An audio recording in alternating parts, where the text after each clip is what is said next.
ઉદ્ગીત 6 ગૃહત્યાગ આષાઢી સંવત 1848 1849 ઈસવીસન 1791 1792।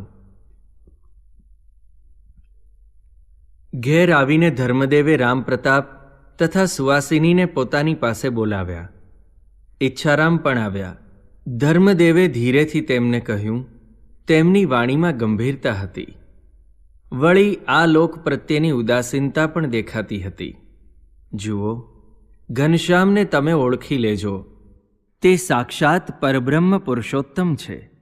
તમે તો તેમને ભાઈ સમજતા હશો, પણ મને ઘણો અનુભવ થયો છે। તે આ જગતથી તદ્દન નિસ્પૃહી છે, માટે તેનું વિશેષ ધ્યાન રાખજો।